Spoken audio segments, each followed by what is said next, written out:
Now, China has confirmed it is investigating 2 Canadians over national security threats. According to the information I have, the 2 Canadian citizens are suspected of engaging in activities that endanger the national security of the People's Republic of China. We took enforcement measures against these 2 individuals on December 10th. Currently, these 2 cases are under investigation separately. We have also separately notified the Canadian Embassy in China of the situation.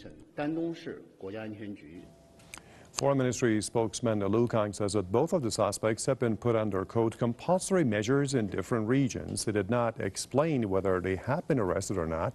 Former Canadian diplomat Michael Kovrig, as well as businessman Michael Spavor, disappeared in China earlier this week.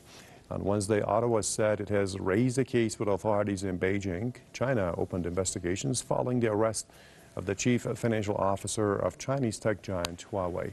Meng Wanzhou was detained at the request of the U.S. that wants to charge her with fraud. She has been released on a $10 million bail. Let's go to Ontario now. Welcome to analyst Jason Unruhe joining us. Good to see you, Jason. But what's happening is China really concerned about, what it calls national security threats, or is this a tit-for-tat move for that Huawei arrest case?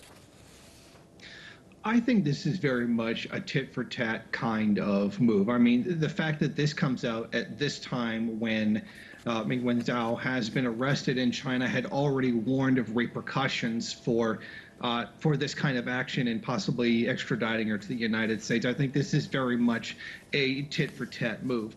Well, now, having said that, it's not beyond the realm of possibility that there was some kind of maybe espionage kind of action. When we know every country spies on every other country, so it's not beyond the realm of possibility.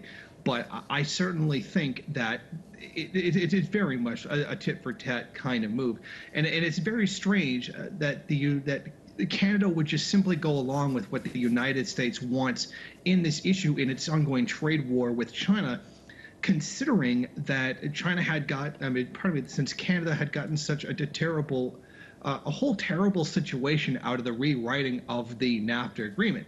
The United States just unilaterally pulled out and demanded a new agreement and ended up with one that was slightly better than the one that was there before after all the hostilities.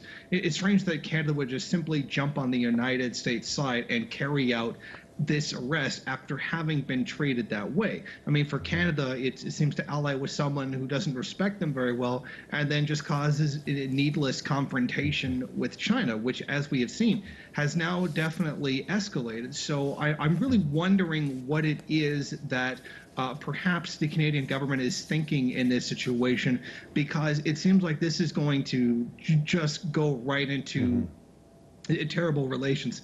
I don't foresee any really good outcome for this. Interesting perspective. Thank you for that. Palu commentary analyst Jason Unruhe from Ontario.